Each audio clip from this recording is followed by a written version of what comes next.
What's going on, everybody, and welcome back to another episode of the Pondcast. My name's Justin Skaggs, and this is being brought to you by Webs Online. This podcast is basically being driven by you guys. You guys tell us what it is you want to hear and what it is you want to learn about. We'll use our resources to bring you some of the most qualified people. And speaking of qualified people, there's no one better than Joe over at Webs Online. He is their lead technician, and we stopped by the warehouse the other day and asked him a question. So let's see where this goes. Let's jump into it. And then also in the future, we want to know what questions you want us to ask Joe. I just brought this general question to him. Let's see what he has to say.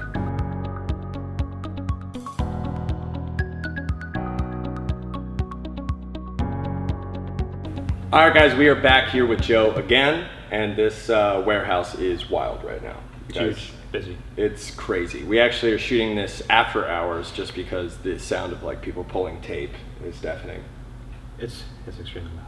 So we got a couple questions sent in from your first visit here, and one of them that I actually highlighted, maybe selfishly, came from my home city of Philadelphia. Someone just moved from like Center City out into one of the more suburban row home areas. They got a tiny little yard, and they were thinking, you know, they really want to put some sort of water feature there.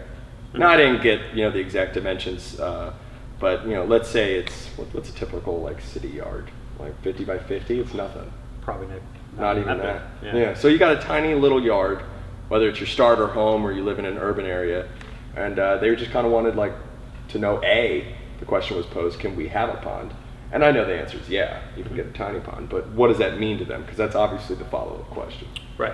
So a small pond would be obviously maybe like a 4x6, 1.5 feet, 2 feet deep, a few hundred gallons, maybe 300, 400, 500 gallons in some situations.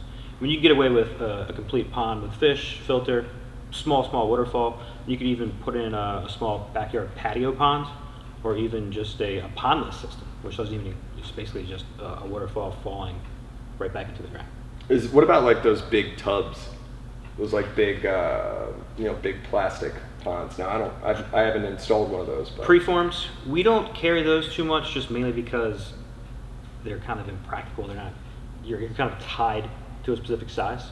Okay. The rubber liner, build any size you want, and they're going to outlast those plastic ones. They tend to crack where the plant shells are located. I got you. I think there might be a thing to consider in the angle that like my backyard, I'm not allowed to dig anything in Philadelphia. Yeah. Like I'm gonna have 18 neighbors right. slamming on my door. Yeah. So if that's the case, I mean, what could they do? Small patio ponds you can put anywhere, deck, backyard, right on top of concrete, and you can still have a plant, a fish, multiple plants, multiple fish, fountainhead. And those you can just kind of drain and just flip upside down in the winter. Oh, that's cool. What do you do with the fish? Those you have to bring inside. So now you got an outside fish living situation and an inside fish living situation. And now you have an aquarium as well. Okay, so like if you don't want an aquarium and you live in Philly, you don't have a pond. Yeah. That's pretty valuable, especially if somebody like was enjoying themselves and like having people over for grilling, and the next thing you know, their tiny little 4x4 living room is just a giant koi pond. And just the sound of that water in the backyard is really all the consumer really wants. Mm-hmm. Just to get out of the city and hear that. Awesome. And that you mentioned waterfall, so that's probably yeah. So if you're going to do it, get the waterfall. What does the waterfall do in terms of like water agitation and oxygen and things like that? What does it do for the? Yeah, like what's the function of the waterfall in the pond? Right. So obviously with fish, you need some level of circulation, aeration, and why not have a grand focal point like a stream to provide that?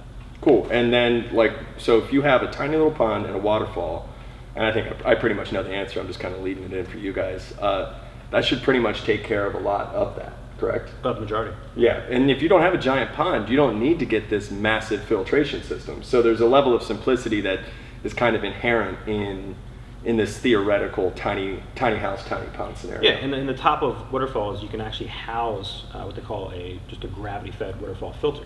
So you can get both aspects just in one component. All right, cool. Well, I think that's a pretty good summary. So yeah, you could totally have a pond, and yeah, it should be easier.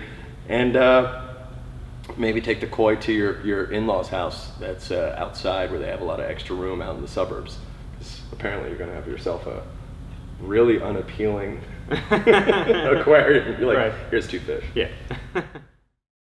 In the entire pond industry, I've never met anyone with a more expansive knowledge on every subject matter than Joe. He does a great job, and if you guys ever want to get in touch with him, just call Webbs. He will be the guy that you actually speak to, so you can't get more qualified service than that. This is the Pondcast, and we want to let you guys know your questions and your comments will be read and responded to. I'm going to go back and talk to Joe in the next couple of weeks, and I want to be able to bring some of your questions to him. So until next time, leave a comment below, take care, and enjoy your pond.